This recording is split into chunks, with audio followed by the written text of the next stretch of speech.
Hi, welcome back. My nose flared.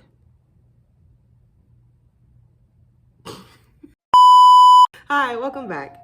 I hope you've been having a good week. Thanks for tuning in. So, this past week on November 2nd, it was daylight savings here in America. And honestly, daylight savings sucks. It gets dark at 5:30. I'm over like that one. There is a TikTok audio out there that's like, all right, or some creator. There is a creator out there who made a video that's like, all right, I guess I'm going to bed. And someone is like, it's only 5:30. 5:30? No, because.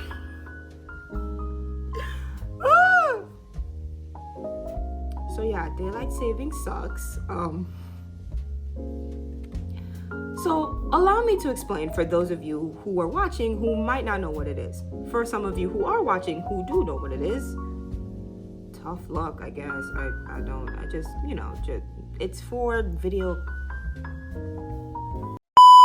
Anyway, so daylight savings is basically when we change our clocks twice a year.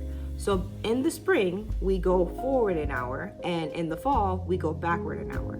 So I remember in elementary school, whenever we would ask about why this would happen, I remember our teachers would tell us it was mainly for the farmers.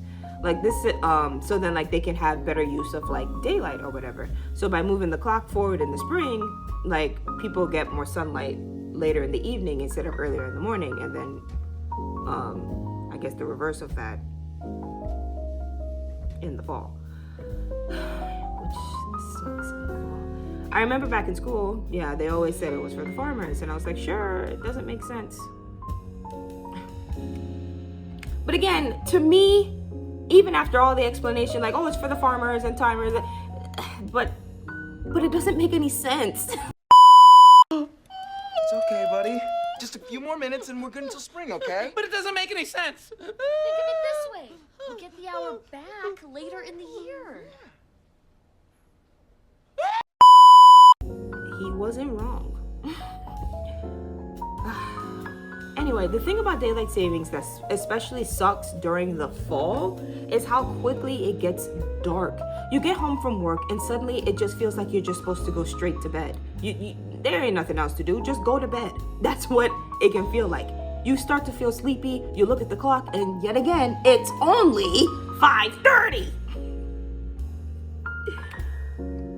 And there's still so much left in the day. It's just, there's no sunlight to show that. It feels like people should start to hibernate sometimes. That's how I've described it.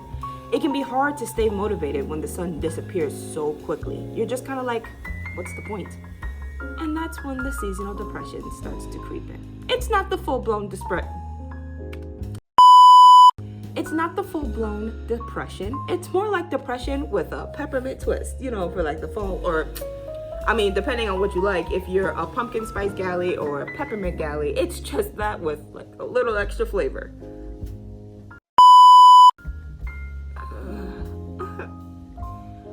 But especially during the fall, jokes aside, especially during the fall, it can be really hard when you don't see the sun. It can be very devastating.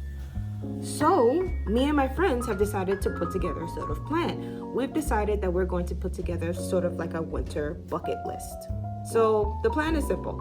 We are essentially, each of us are going to write down like 5 activities that we want to do during the winter. And then like over the course of the winter, we'll like, when we're all together, we'll pick out a slip and like kind of sort of plan out when we're going to be doing stuff. So I want to come up with a congruent set of rules because there's a lot of factors that come into making a list like this. Because it's like, if you want to go to a place, we need to be able to make sure there's proper timing, scheduling, and budgeting, because we ain't all in the same tax bracket.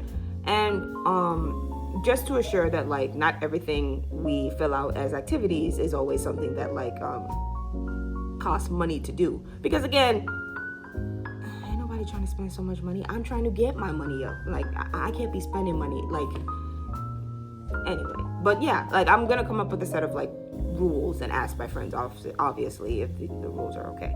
But yeah, like it's our way of trying to make sure that we have something to look forward to during the winter. So instead of just us going home and then going straight to bed and letting the season of darkness just eat us alive up until spring eventually shows up, we're gonna have a list of activities and events that we will have during the winter to look forward to. Right now, me and my friends are currently doing an Afrobeats class, but eventually we're going to want to try and do other things. For example, since it is the month that the final season of Stranger Things is coming out, I want to do like a Stranger Things VR experience. I want to know what it's like to have powers that Eleven has. I want to face up against Vecna. Like, ooh, I want to really strengthen my imagination because I need all this, like, I need all these tools and like experiences when I become an actor. How am I going to know how to pretend to like really like bring the audience to feel that I have magical powers if I don't practice? So I think that's gonna be fun. But anyway, yeah, I'm looking forward to that. I am so excited. But I also want to go to a Smash Room. I want to shoot TikToks in the Mall of America. I want to do a murder mystery night for my friends. These are just a couple of ideas that I've had. I want to do a PowerPoint night. Ooh, I'm like, what else? I want to do a music video for like shoot a 30-second music video. That might be a little tricky because that might require us to leave and go to certain areas depending on like what music and like the vibe. But yeah, I want to do all these things to stay ahead. Like even talking about it right now really got me elevated, got my spirits up.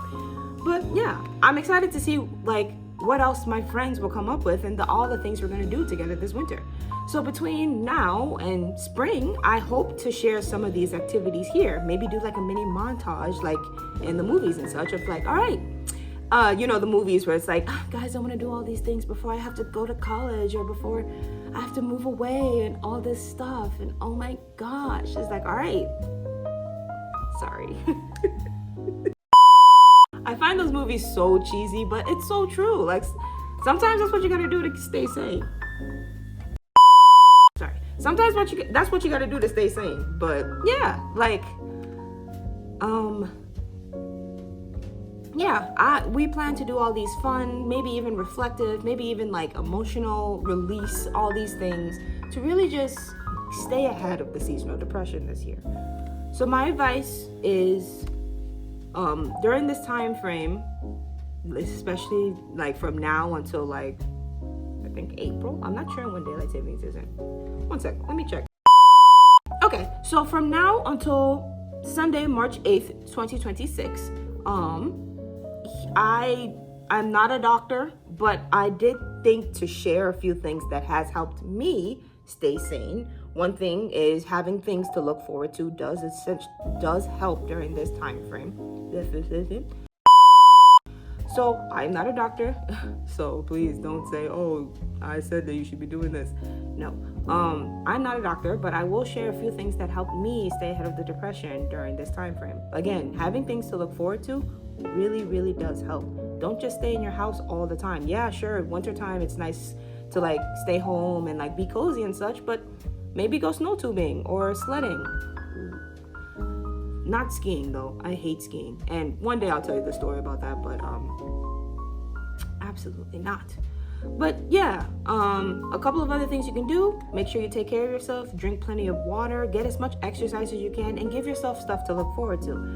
Make sure you're also taking maybe some vitamin D if you consult with your doctor. Don't say that someone on the internet told you to go and start taking vitamin D and you said it was me. Nah.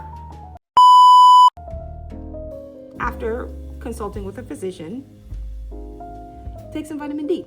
Because let's face it, we're not going to be getting enough sunlight, and apparently vitamin D is good for that, to help us stay in a better place. But again, don't say someone on the internet told you to go and take the vitamins.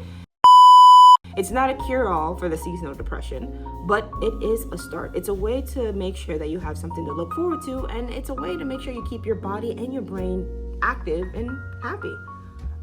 Personally, when it comes to my YouTube channel, I'm going to be watching a bit more like, I'm going to be doing a bit more video analysis like I already started to do, because that's something I already wanted to do. And now, like, I'm going to continue to essentially do that. That's one other personal way that I am going to try to combat the seasonal depression, like fight night.